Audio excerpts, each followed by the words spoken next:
Sometimes in politics, a simple slip of the tongue, a gaffe, can accidentally reveal something really, really deep. During one presidential campaign, two of these moments pulled back the curtain on this huge philosophical divide in America. It's a divide about success, what we owe each other, and honestly, it explains so much of the political tension we still see today. So on one side, you had President Obama saying, look, if you've been successful, you didn't get there on your own. Somebody helped to create this unbelievable American system that we have. But on the other side, you had Governor Romney saying that this whole idea of redistribution is an entirely foreign concept. So one view is all about our collective effort, while the other really champions what the individual creates on their own. And that's where the philosopher Michael Sandel jumps in. He says, hey, these weren't just mistakes. They were these rare, unguarded moments where you saw two totally different visions for America laid bare. This wasn't just about policy anymore. This was straight-up philosophy. Now, this whole philosophical debate, it's not just for the classroom, right? It shows up right in the middle of our biggest arguments, and there's no better place to start than with healthcare. So let's start with the big question Sandel asked a live audience. It really gets to the core of everything. Just forget all the complicated policy stuff for a second and think about the principle. Is healthcare a basic right for every single person? Okay, so for the folks in the audience who said no to that idea, the main issue wasn't about whether we should help people who are sick. Of course we should. For them, it all came down to individual freedom and the role of force. The thinking goes something like this. If you call healthcare an entitlement, that means someone else, taxpayers, doctors, is being forced to provide that service. From this point of view, taxes for these programs aren't a contribution. It's the government basically forcing you to give up your property. They'd argue the right way to help is through voluntary charity, not because the government makes you do it. And wow, check out the language here. An audience member named Klaus doesn't see this as some dry policy debate. He calls it extortion, like a knife at the pair's throat. That just shows you how deeply this side feels that this is a violation of their most basic rights.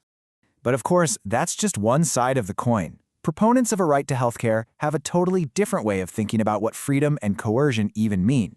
From this perspective, healthcare is a fundamental human right. And here's the big counterpoint. Being trapped by poverty or sickness is its own kind of coercion. I mean, how free are you, really, if a treatable illness could ruin your life?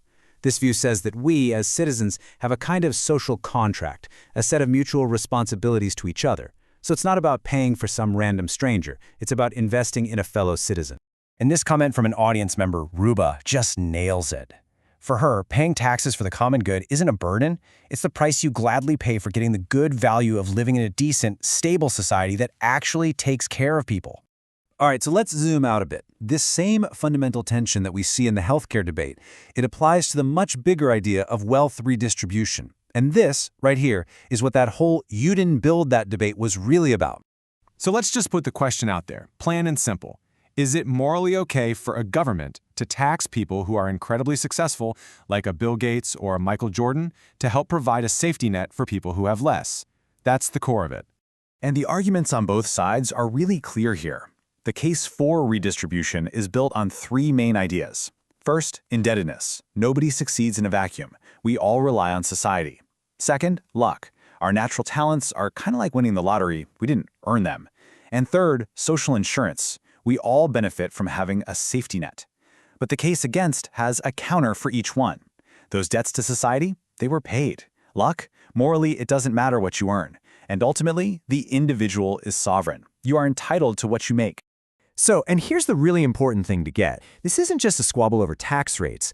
This whole debate about the welfare state, the government programs designed to help people out, it actually reveals three totally different arguments for why we might do it in the first place. Sandel kind of wraps this all up into three main buckets. First, there's the practical argument. It's just smarter and more efficient for everybody if we have broad public health. Second, there's the freedom argument we just talked about. People trapped by poverty aren't really free. And third, there's the common good argument. We're not just a bunch of individuals bumping into each other. We're a community, and a welfare state is how we express our solidarity. And that brings us right back to the beginning. The argument over who built it forces us to face this really fundamental question. What's the most important thing?